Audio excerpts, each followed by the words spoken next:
नमस्कार मित्रांनो, स्वागत आहे तुमचं माझ्या मराठी कथेत. कथेचं नाव आहे भूत बंगला. चला तर कथेला सुरुवात करूया. एक खाडी होती ती आणि अजून पण आहे. ती खाडी दिवसा पाहायला गेली तर खूप सुंदर आणि रम्य वातावरण असलेली. जिकडे बघावं तिकडे झाडीच झाडी आणि त्यातच पाऊस. मग ती खाडी अत्यंत हिरवीगार आणि सुंदर दिसायची. तेथे मन खूप प्रसन्न व्हायचे. तिथे वाहणारी एक खळखळ छोटीशी नदी, तेथील पक्ष्यांचा किलबिलाट. पण म्हणतात ना, प्रत्येकाचे एक गुपित असतं, तसं त्या खाडीचे देखील होते. एक अमानवीय गुपित. सकाळी सुंदर दिसणार ती खाडी सायंकाळ होत होत आपले रूप बदलायची आणि रात्र तिच्या सोबतीत असताना तेव्हा तर ती खाडी एक उदास खंडर वाटायची. पण उदास आणि धीर गंभीर अशी की जणू काहीतरी ती लपवण्यासाठी प्रयत्न करू पाहते. ती दिवसा आणि रात्री ती त्या लपवलेल्या गोष्टींना खुले सोडते. सर्वत्र काळोखच काळोख असायचा. त्या ठिकाणी जणू उजेडाचं राज्य येऊन त्या खाडीमध्ये संपत्ती. तृप्त आत्म्याची आसरा होती ती खाडी. त्या खाडीपासून काही एक अंतरावर वस्ती आहे. तिथले स्थायिक लोक असे मानायचे की त्यांचे जवळचे सगळे सोयरे जे मृत पावले आहेत ते पिशाच बनून त्या खाडीमध्ये सामावले जायचे. त्यांचा अतृप्त आत्मा त्या खाडीत फिरायचा आणि जो कोणी एखादा अनोळखी व्यक्ती किंवा नवीन कोणी त्या खाडीजवळ जाई तेव्हा तो तिथेच नाहीसा होई. त्या खाडीची तेथील वस्तीच्या लोकांना प्रचिती व्हायची. म्हणून त्या लोकांपैकी कधी कोणी तिकडे फिरत नसे. रात्रीचं काय तर दिवसा देखील, पण ते लोक तेथे जात नसत. आधी काळी त्या वस्तीतील लोक मासे पकडण्यासाठी तरी तेथे जायचे, पण आता मात्र तिकडे त्या खाडीकडे कोणीच फिरकत नाही. पण आता खूप वर्ष उलटून गेले होते. त्या वस्तीच्या ठिकाणी आता एक सुंदर असे टावर झाले होते. त्यामध्ये काही जुने लोक तर काही नवीन राहायला आले होते. जे जुने राहणारे लोक होते त्यांना त्या खाडीबद्दल माहिती होती, पण जे नवीन होते त्यांना काहीच माहिती नव्हते. आणि त्या टावरमध्ये काही दिवसांनी एक कुटुंब तेथे 12व्या मजल्यावर राहायला आले होते. त्यांना ती जागा खूप आवडली होती. त्या कुटुंबामध्ये होती वर्षा नावाची मुलगी. तिला तिच्या आई बाबा आणि तिचा एक मोठा भाऊ होता. असे जे छोटेसे कुटुंब तेथे त्या घरात राहायला आले होते. सर्वांनी घराची पाहणी केली. त्या घरात 3 रूम होत्या. वर्षाने आपल्या स्वतःकरिता सोयीस्कर आणि खिडकीतून बाहेरील सुंदर दृश्य दिसणारी एक रूम निवडली आणि त्यांनी आपले घर ही व्यवस्थितपणे बसवले. वर्षा खूपच खुश होती, कारण तिच्या आवडीची जागा तिला भेटली होती. असे खिडकीतून बाहेर लक्ष घालत तिची नजर एका ठिकाणावर खेळली. जणू ती मंत्रमुग्ध होऊन ते पाहत होती. ती हिरवळ जागा, ते खंडर दिसले आणि ती जागा म्हणजे खाडी. पण वर्षा त्या खाडीच्या सौंदर्यावर वरून भुलली होती. पण आज त्या खाडीतील ते काळे रहस्य तिला माहीत नव्हते. पुढे घडणाऱ्या घटनांचा तिने स्वप्नात देखील विचार नसेल केला. वर्षाचे आई बाबा कामाला जायचे आणि वर्षा कॉलेजला आणि तिचा भाऊ प्रथमेश जॉबला जायचा. सर्वात लवकर घरी येणारी ही वर्षाच होती, म्हणून ती घरी देखील एकटी असायची. तिला घरी एकटं राहणं असं कंटाळवाणं वाटायचं. तिला जोडीला कोणी नव्हतं. ती रोज एकांतात असायची आणि आपल्या खिडकीतून बाहेर त्या खाडीचे मोहक रूप टेहाळत बसायची. आणि त्यातल्या त्यात तिला भूतांच्या गोष्टी वाचण्याचा अतोनात छंद होता.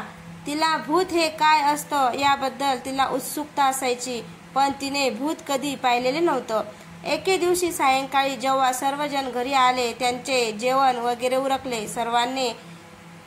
वर्षाने आपल्या आईच्या हाताखाली मदत केली व सर्व काम करून ती तिच्या नियमितपणे खोलीमध्ये आली. तिच्या मनात एक विचार आला की दिवसा इतके मन मोहून टाकणारी ही खाडी रात्रीच्या वेळी कशी दिसत असेल बरं. या विचाराने तिने खिडकीतून डोकावून बाहेर पाहिले. तेव्हा ती खाडी अत्यंत विद्रुपीकरण झालेली विचित्र पिशाचरूपी वाटत होती. सर्वत्र काळोख होता, पण त्या खाडीचे काही पडसाद स्पष्ट दिसत होते. मध्येच कुंत्रे भुकत होते. पावसाचे वातावरण असल्याने ढग दाटून आले होते. थंडगार वारा वाहत होता. आणि अशातच वर्षा त्या खोलीच्या खिडकीतून बाहेर त्या खाडीला पाहू लागली. तिला पाहताच वर्षाच्या मनात एक उदासीनता जाणवली. तिला एक भीती दरारा निर्माण झाला वर्षाच्या मनात. आणि तेवढ्या इकडे वर्षाच्या रूममध्ये कोणतरी प्रवेश केला होता. त्याचे पाऊल दबकत वर्षाच्या दिशेने येत होते. वर्षाच्या खोलीमध्ये तेव्हा एक अंधारसा होता, पण नंतर तिच्या मागून कोणीतरी आले आणि वर्षा असा आवाज येत एक हात वर्षाच्या खांद्यावर पडला. वर्षा दचकली. खांद्यावर पडलेला तो हात, तो आवाज, त्या थंडगार वातावरणामध्ये देखील वर्षांच्या अंगात घामाच्या धारा लागल्या. तिच्या मागे वळून पाहण्याची हिंमत होईना, तरीही घाबरून तिने मागे पाहिले. खोलीमध्ये अंधार होता. वर्षाने नीट निरखून पाहिले तर तो दुसरा तिसरा कोणी नसून प्रथमेश, तिचा मोठा भाऊ होता. त्यानेच तिला वर्षा अशी हाक मारली.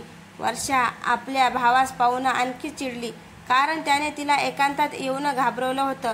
वर्षाला असे घाबरलेले पाहून प्रथमेशला हसू सुटले. त्याचं हसणं खूप चालू होतं, पण वर्षाचा रागावलेला चेहरा पाहून त्याने तिची माफी मागितली आणि पुन्हा असं बोलणार नाही हे देखील म्हणाला. प्रथमेशने तिला होऊन विचारले, काय ग वर्षा, काय तू एकटक खाडीकडे बघत असतेस? इतकी काय हरवून गेलीस विचारात की जे मी तुझ्या रूममध्ये आलेलो देखील तुला समजले नाही? तेव्हा वर्षा आपल्या भावास बोलू लागली की ही खाडी, अरे सकाळची किती सुंदर दिसते आणि आता बघ ना, तिला किती भयंकर रूप आहे तिचे. प्रथमेश तिचे बोलणे शांतपणे ऐकत होता. तीच बोलून झाल्यावर तो बोलला, कशी बघत बसते त्या खाडीकडे? नको असं बघत जाऊस, उगाच नको ते विचार करते आणि घाबरत जाते. असे बोलून प्रथमेशने वर्षाला झोपायला सांगितले व तो तिला गुड नाईट बोलून झोपायला गेला. आणि वर्षा, तिला तर झोपच येत नव्हती. तिला खूप उत्सुकता जाणवू लागली होती आता त्या खाडीबद्दल जाणण्याची. तोच विचार करीत करीत वर्षा झोपी गेली आणि रात्री अचानकच तिला एक आवाज येऊ लागला. जणू कोणी श्वासासकट वर्षाचे नाव फुंकारत आहे हे तिला जाणवले. वर्षा, त्या आवाजाने वर्षा खडबडून जागी झाली. तिला वाटले भास झाला असेल आपल्याला, म्हणून ती तशीच झोपी गेली. सकाळी उठून वर्षा तिची सर्व कामे आटपून नाश्ता करण्यास बसली, पण ती टेबलावरील असलेल्या पोह्यांना चिवडत रात्री झालेल्या तिच्या भासांचा विचार करीत होती. हे तिच्या आईने बघितले की तिची मुलगी काही विचारात आहे. वर्षाच्या चेहऱ्यावर काळजीचे सावट होते आणि ते तिच्या आईने हेरले होते. त्यावर तिची आई तिला म्हणाली, वर्षा बाळा, मी तुला केव्हाची पाहते, मगाचपासून तू कसलं तरी विचारत आहेस. काय झाले आहे?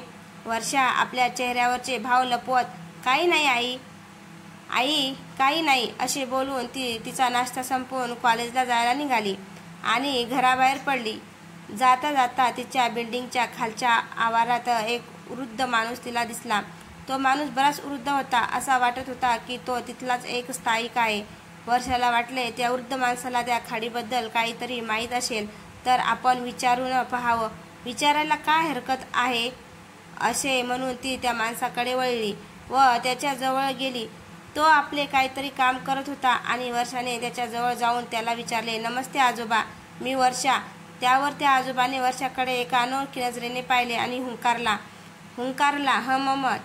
त्यावर वर्षा पुढे बोलू लागली, आम्ही इथे नवीन राहायला आलो आहोत. असे वाटत आहे की तुम्ही इथे खूप वर्षे झाली राहत आहात. त्यावर तो वृद्ध व्यक्ती उत्तरला, हो, मी या नजीकच हे टावर बनण्यापूर्वीपासून राहतोय. वर्षा पुढे म्हणाली, हो का, बर. आजोबा, तुम्ही इथे जुने आहात म्हणजे आजूबाजूचा परिसर तुम्हाला नक्कीच माहीत असेल कसा आहे ते. त्यावर आजोबा आपले काम थांबवत वर्षाकडे पाहू लागले आणि म्हणाले, हो, माहिती आहे, पण तू काही विचारतेस? वर्षाने त्यांना, नाही आजोबा, असंच तुम्हाला त्या खाडीबद्दल माहीत असेलच मग तर. वर्षाच्या तोंडून खाडी हा शब्द ऐकताच क्षणी आजोबाच्या चेहऱ्याचा रंग उडाला. त्यांच्या चेहऱ्यावरील हावभाव बदलले व ते चिंताग्रस्त दिसू लागले. ही कोण मुलगी आहे आणि खाडीबद्दल का विचारते ही मला? पण त्या आजोबांनी वर्षाला त्या खाडीबद्दल सांगण्यास टाळाटाळ केली. पण आपली वर्षा जिद्दी होती. ती ऐकणाऱ्यातील नव्हती. तिने त्या आजोबांना सांगण्यास प्रवृत्त केले आणि असे करत आजोबा मानले व आजोबांनी वर्षाला खाडीबद्दलचा एक न एक इतिहास सांगितला. तेव्हा वर्षाला कळून चुकले की ती खाडी पछाडलेली होती. तिथे अतृप्त आत्म्याचा वास आहे आणि दर अमावस्या पौर्णिमेला त्या खाडीमध्ये विचित्र हालचाली होतात. हे सर्व ऐकल्यानंतर वर्षाचे डोळे मोठे झाले आणि एक भीती तिच्या मनात दाटून आली. तिचे अंग शहारले. ती आजोबापासून निघून आली आणि कॉलेजमध्ये आली, पण लेक्चरमध्ये तिचे मन काही लागेना. वर्षा घरी आली. सायंकाळ झाली होती. सर्वजण आले होते. सर्वांचे जेवण झाली होती.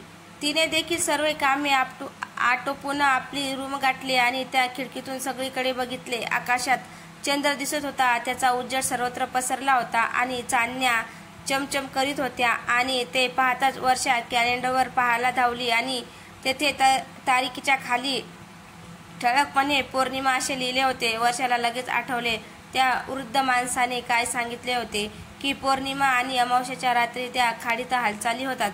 वर्षा आपल्या खिडकीकडे धावली. बाहेर कुत्रे त्या खाडीच्या दिशेने पाहत भुंकत होते. वर्षाला बाहेर फक्त चंद्र प्रकाश दिसत होता. त्या खाडीकडे काही हालचाली नव्हत्या. ती परत आपल्या बेडवर आली आणि भूताच्या गोष्टी वाचण्यात गुंग झाली. बराच वेळ उलटून गेला आणि अर्ध्या झोपेत असलेल्या वर्षाला घड्याळातील टोलने उठवले.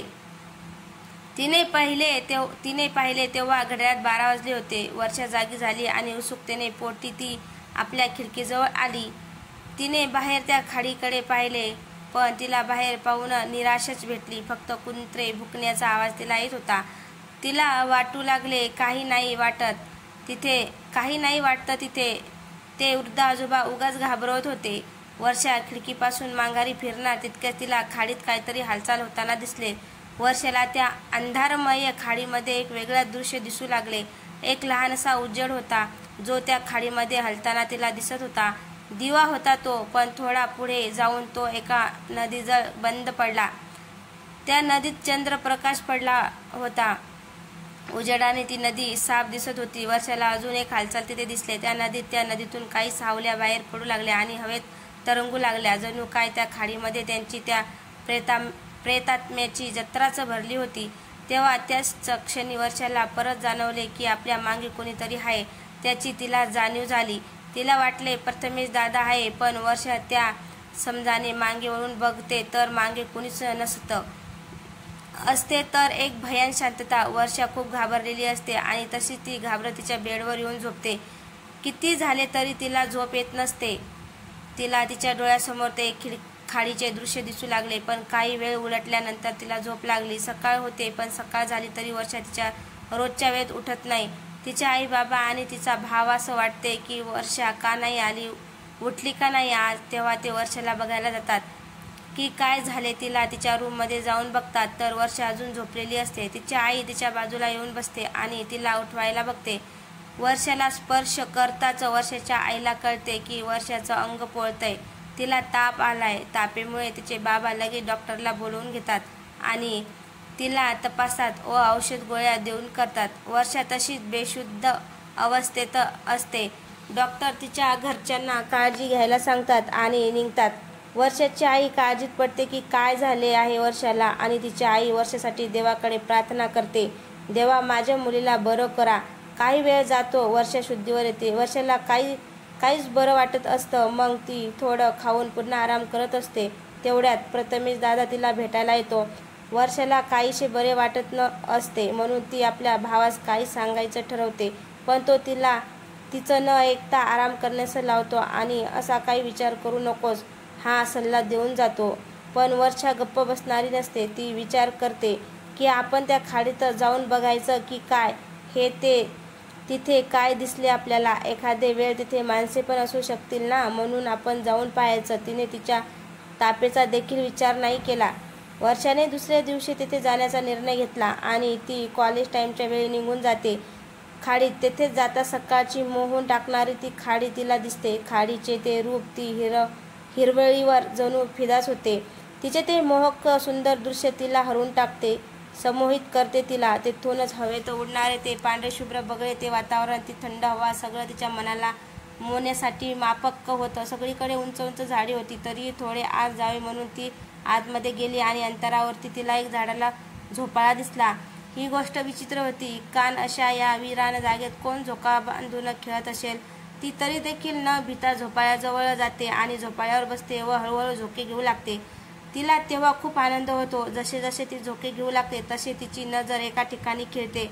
एका झाडाच्या खोडाजवळ एक चमकदार वस्तू पडलेली असते. लगभग आपल्या तळहाता इतकी आणि गोल अशी. वर्षा झोपाळ्यावरून उतरते आणि त्या वस्तूकडे जाऊ लागते. ती जवळ जाते आणि ती पडलेली चमकदार वस्तू हातात घेते आणि ती पायातील पैंजण असते, खूपच चमकदार चांदीची. वर्षा जेव्हा ती पैंजण हातात घेते त्या क्षणी तेथील वातावरण बदलू लागते. काळे ढग पसरू लागते. एक थंडगार वाऱ्याचा झुळका वर्षाला शिवून जात होता. त्याला घाबरून वर्षा तिथून पळाली आणि आपल्या घरी पोहोचली. तेथेच मध्ये एका रस्त्यात त्या आजोबांनी वर्षाला धावताना पाहिले. वर्षा तशीच आपल्या घरात आली आणि कोणाला काहीही न सांगता आपल्या खोलीत शिरली. तिला तेव्हा लक्षात आले तिच्या हातात काहीतरी आहे. तिने मुठ्ठी उघडून पाहिलं तर त्यात ती पैंजण होती. वर्षा दमली होती. ती आधी पाणी प्यायली, मग शांत होऊन आपल्या जागेवर बसली व ती पैंजण पाहू लागली. तिने ती तिच्या पायात घातली आणि प्रथम तिने वाजवून पाहिली. छन छन आणि नाचू लागली. तिचे नाचणे बेताल होते. ती थांबेना झाली होती, पण अचानक ती भानावर आली व थांबली आणि तिने ती पैंजण ठेवून आतमध्ये ड्रॉअरमध्ये दिली. आतमध्ये ड्रॉअर मध्ये ठेवून दिली आणि बाहेर सर्वांसोबत परत जेवण करून आली आणि तिने पाहिले की ती पैंजण बाहेरच होती. ती तिच्या जागी नव्हती, ती जमिनीवर होती. वर्षाने त्याकडे थोडे दुर्लक्ष केले आणि ती तशीच ठेवून दिली. तिला वाटले पडली असेल आपल्याकडून ठेवताना असे म्हणून ती झोपली आणि पण आज ती खाडीला पाहायचे विसरून गेली. दमली असल्याने ती लवकर झोपी गेली. वेळ झाला होता. वर्षा गाढ झोपेत होती तरी देखील तिच्या कानात काहीतरी आवाज ऐकू येत होता. एक छ असा. ती त्या आवाजाने थोडीशी जागली आणि पुढे तो आवाज तिला स्पष्टपणे ऐकू येऊ लागला. छन्न. त्या आवाजाने वर्षा आता खडबडून जागी झाली. तो आवाज तिला एकदाच आला होता आणि तो सुद्धा तिच्याच खोलीमधून. वर्षा गडबडून जागी झाली तेव्हा तो आवाज बंद झाला होता. तिच्या खोलीमध्ये सर्वत्र अंधार होता म्हणून काही आजूबाजूचे दिसत नव्हते. फक्त खिडकीमधून चंद्रप्रकाश आत येत होता, तोच उजेड. त्यात आपल्या खोलीच्या एका कोपऱ्यामध्ये शीतलला एक प्रतिमा दिसली, जी तिच्या खोलीच्या एकदम कोपऱ्यात होती. त्या संबंधित प्रतिमेची काही हालचाल होत नव्हती. अंगावरती पांढऱ्या वस्त्राचा पेहराव होता आणि चेहरा पूर्ण काळोखात बुडालेला. चेहरा अंधारात होता की केस होते ते जे चेहऱ्यावर आलेले आणि चेहरा झाकत होते. वर्षा ती पाहतच बसले. तिचे मोठे डोळे त्या प्रतिमेलाच घुरत होते. काय आहे ते? तितक्यात त्या प्रतिमेची हालचाल होत आहे असेच वर्षाला दिसले. वर्षाने आपले पांघरूण घट्ट आपल्या चेहऱ्यावर ओढून धरले. तेव्हा हळूहळू वर्षाच्या कानी एक आवाज पडू लागला. छन्न छन्न छन्न. जणू त्या संबंधीच्या पायात तेच पैंजण आहे जे वर्षाने त्या खाडीमधून आणले होते. वर्षाने पांघरूण ओढून घेतलेले आणि तो आवाज आता जोरजोरात येत होता. ती वर्षाच्या जवळ येत होती. खूप जवळ, अत्यंत जवळ आली होती. ती येऊन वर्षाच्या बेडजवळ टेपले. तिचा वर्षाच्या बेडला एक धक्का बसला आहे असे वर्षाला जाणवले. वर्षाने आपले पांघरूण काढून पाहण्याचा निर्णय घेतला आणि तिने हळूहळू आपले पांघरूण काढले व बेडच्या बाजूस पाहिले, पण तिथे कोणीच नव्हते. हुश्य असे म्हणत तिने समोर पाहिले तर वर्षाच्या चेहऱ्यासमोर तिचा चेहरा होता, अत्यंत भयंकर. तिचे आ बसलेले ते तोंड, आतील काळी जीभ, ते काळपटलेले दात वर्षा ते पाहून जोरदार किंचाळू लागले. ते पिशाच वर्षाच्या शरीरापासून काहीशा अंतरावर हवेत तरंगत होते. त्याचे केस वर्षाच्या चेहऱ्यावर उलटले होते. वर्षा किंचाळली. तिच्या किंचाळण्याने घरातील सर्वांना जाग आली. काय झाले, काय झाले असे म्हणत सर्वजण वर्षाच्या खोलीत धावत आले. वर्षा घामाघूम झाली होती. तिचे होठ थरथर करीत होते. ते प्रेत आता तिच्या ध्यानी मनी आणि मुख्य म्हणजे त्यांच्या घरात आता त्याने प्रवेश मिळवला होता. आता खरा सुरू झाला अनर्थ. वर्षाच्या आईने तिला जवळ घेतले आणि समजावून लागले. तिला त्यांनी पाणी दिले तेव्हा कुठे तिला शब्द फुटले आणि ती बोलू लागली. भूत आई इथं. त्यावर प्रथमेश पुढे आला आणि म्हणाला, हे बघ, शांत हो. तुला वाईट स्वप्न पडलं असेल म्हणून तुला तसे दिसले असेल. शांत हो आणि दिवसभर ते भूतांच्या गोष्टी वाचतेस ना, त्याने दुसरं काय होणार? त्यावर किळीवाणे स्वरात म्हणाली, दादा, खरंच रे, मी पाहिलं आहे. इथेच माझ्या चेहऱ्यावर होतं ते. असे बोलत वर्षाला रडू फुटले आणि ती हुंदके देत रडू लागली. वर्षाची बाबा तिच्या जवळ येऊन तिला शांत करीत होते तेव्हा प्रथमेश चिंतेत होता. त्याची नजर तेव्हा खाली गेली आणि त्यांनी पाहिले तिथं एक वृद्ध माणूस वरती त्याच्याकडे पाहत होता. प्रथमेशला समजले नाही तो कोण होता. इतक्या रात्री आमच्या घराकडे का पाहतो? वर्षा शांत झाली होती आणि पुन्हा ती झोपी गेल्यानंतर सर्व आपापल्या खोलीत परतले. सकाळ झाली होती. वर्षाला परत ताप आलेला होता. प्रथमेश आता विचारत होता, आपली बहीण बरेच दिवस झाले असे का वागते? तेव्हा त्यांच्या अचानक लक्षात आले, तो वृद्ध माणूस जो रात्री त्यांच्याकडे पाहत होता. प्रथमेश तडक उठला आणि खाली आला. त्याने बऱ्याच ठिकाणी शोधाशोध केली व इकडे तिकडे विचारत त्याला त्या वृद्धाचे घर भेटले आणि तो एका जवळच्या आवारात पोहोचला. तेव्हा तिथे एक छोटेसे घर होते. प्रथमेश त्यांचे दार ठोठावण्यास पुढे झाला, पण तितक्यातच त्याला आतमधून एक आवाज आला, दरवाजा उघडाच आहे, आतमध्ये ये. प्रथमेश चमकला. त्याने दार आत ढकलले व आतमध्ये आला.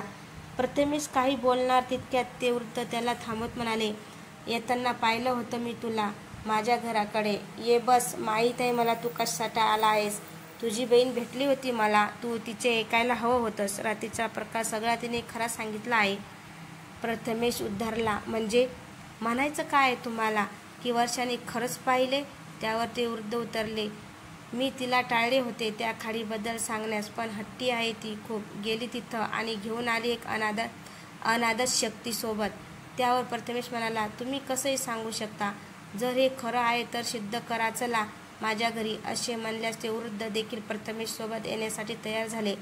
वाटेत जात जात ते दोघे बोलत होते. प्रथमेश त्यांना विचारत होता, तुम्ही म्हणताय ते खरं असेल तर माझ्या बहिणीच्या जीवास धोका आहे. प्रथमेशने वाक्य तोडून ते म्हणाले, हो आहे तिच्या जीवास धोका. मी अशा बऱ्याच केसेस पाहिल्या आहेत आणि बऱ्याच जणांना यातून सोडवलं पण आहे. आता पाहूया तुमच्या घरी काय आले आहेत ते.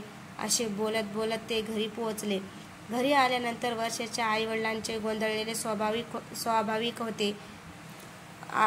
वर्षाच्या आईवडिलांचे गोंधळणे स्वाभाविक होते. कोण एक अनोळखी माणूस आपल्या घरात येईन, त्यांना त्यांच्या घरात असलेल्या अमानवी ताकदीबद्दल सांगितल्यास कोणाचा देखील विश्वास बसणार नाही. तरी देखील प्रथमेशने त्यास आणले होते म्हणल्यास काहीतरी तथ्य असेलच, म्हणून वर्षाच्या आईवडिलांनी तात्पुरता का होईना विश्वास दाखवला.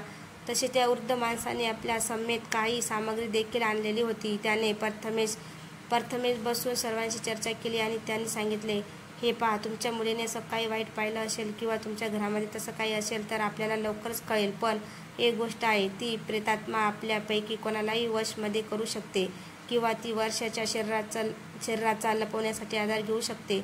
वर्षाचे आई बाबा यावर विश्वास ठेवण्यास तयार नव्हते, परंतु मुलीच्या जीवनाचा प्रश्न होता म्हणून त्यांनी ते मान्य केले.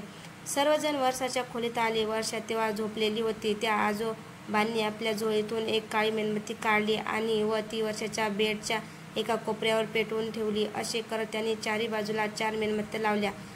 चारी काळ्या रंगाच्या व त्यांनी सांगितले देखील, जर ती आत्मा सध्या वर्षाच्या शरीरात असेल तर या मेणबत्तीच्या क्षेत्राबाहेर ती पाऊल नाही टाकू शकणार, पण ती वर्षाला नक्की हानी पोहोचवण्याचा प्रयत्न करेल. ते बोलतच होते की तितक्यात वर्षाचे सर्व केस हवेत आले, जणू कोणी मुठीत धरले असावे. आणि तसे तापाने फणफणत असलेली वर्षा, तिला कोणीतरी केसांना धरून हवेत उचलले होते. वर्षा मदतीसाठी हात देखील वाढवू शकत नव्हती. ती हवेत होती. तिच्या डोळ्यातून गळगळ पाणी आले होते. वर्षाच्या डोळ्यात पाणी होते. वर्षाला जाणवत होते की आपल्या शरीरावर कोणत्या तरी अतृप्त आत्म्याचा ताबा झाला आहे. वर्षाला खूप त्रास होत होता. ती आई बाबांना हाका मारत होती की मला वाचवा, पण तिच्या घरचे काही करू शकत नव्हते, असहाय्य होते. तेव्हा लगेच त्यांच्या घरी आलेल्या आजोबांनी वर्षाच्या अंगावर गोमूत्र टाकले. तसेच वर्षाच्या अंगात असलेले ते पिशाच ओरडू लागले. तेव्हा वर्षाचं ते रूप पाहून घरचे तिच्या खूप घाबरून गेले होते. वर्षाचे ते लाल डोळे आणि चेहरा तिचा पूर्ण सुकून गेला होता आणि ते गोमूत्र तिच्या शरीरावर टाकल्याने तिच्या शरीरावर जखमा झाल्या होत्या आणि तिचे हातपाय वाकडे झाले होते. केसही तिचे पासले गेले होते. वर्षा आता आक्रमक झाली होती, पण वर्षा कोणालाही इजा करू शकत नव्हती, कारण की त्या आजोबांनी तिच्या बेडभोवती लावलेल्या काळ्या मेणबत्त्यामुळे हे वर्षाला समजतात की आपण या मेणबत्तीमुळे या लोकांना काही करू शकत नाही. म्हणून वर्षात असलेले पिशाच वर्षाला खूप त्रास देऊ लागला आणि ओरडू लागला की मी नाही सोडणार या मुलीला, जीव घेणार, तुम्ही किती प्रयत्न करा, मी नाही सोडणार या मुलीला, या मुलीला मी माझ्यासोबत घेऊनच जाणार, बघू तुम्ही मला कसे थांबवणार. आणि खिक खिक खिक करून हसू लागले. हे सर्व ऐकून वर्षाच्या घरच्यांच्या पायाखालची जमिनी सरकली. वर्षाच्या घरचे त्या आजोबांच्या पाया पडू लागले आणि म्हणू लागले की वर्षाला वाचवा बाबा, वर्षाची मुक्तता करा त्या पिशाचापासून, आम्हाला आमची मुलगी हवी आहे. वर्षा तोपर्यंत हवेत तरंगत होती आणि डोळे फिरवत होती आणि स्वतःला बेडवर आपटून घेत होती. स्वतःचे केस ओढत होती. वर्षाचं रूप खूप भयानक झालं होतं. असं वाटत होते की ते पिशाच आता काही वर्षाला सोडणार नाही, ते तिला घेऊनच जाणार. तेवढ्यात त्या आजोबांनी जोरजोरात हनुमान चालीसा बोलायला सुरुवात केली आणि हे ऐकून वर्षात असलेला पिशाच जोरजोरात किंचाळायला लागला. ते पिशाच एवढं जोरात किंचाळत होतं की असं वाटत होते की कानाचे पडदे फाटतील असं वाटत होते. तरीही ते आजोबा हनुमान चालीसा बोलणं काही बंद करत नव्हते. ते सुरूच होतं. तेव्हा वर्षात असलेल्या पिशाच वर्षाला खूप वेदना देऊ लागलं. ते पिशाच बाहेर जाण्यासाठी धडपडू लागलं, पण आजोबांनी लावलेल्या मेणबत्त्यामुळे बाहेरही येत नव्हते.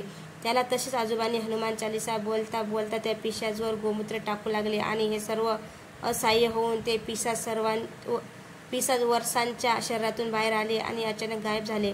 ते पिशाच वर्षा शरीरातून बाहेर येताच वर्षा धाड करून बेडवर कोसळली आणि बेशुद्ध झाली. आजोबांनी प्रथमेशला तिच्या पायात असलेले पैंजण काढून घ्यायला सांगितले आणि ते पाण्यात विसर्जन करायला सांगितले. वर्षा आता त्या पिशाचपासून मुक्त झाली होती. वर्षाच्या आईबाबांनी वर्षाला जवळ घेतले आणि वर्षाला जाग करण्याचा खूप प्रयत्न केला. तशी वर्षाला शुद्ध आली होती. वर्षाला काही आठवत नव्हतं. वर्षाची शुद्ध येताच घरचे तिचा खुश झाले. मग तिच्या घरच्यांनी आजोबाचे हात जोडून आभार मानले. आजोबांनी वर्षाच्या हाताला एक धागा बांधायला दिला आणि बोलले की हा धागा वर्षाचं रक्षण करेल आणि एक महत्त्वाचा सल्ला दिला की हे घर जमेल तेवढ्या लवकर सोडून द्या. आजोबांचं बोलणं ऐकून वर्षांच्या बाबांनी होकारार्थी मान हलवली. तर कविता आवडल्यास कविताला लाईक, कमेंट, शेअर करायला विसरू नका.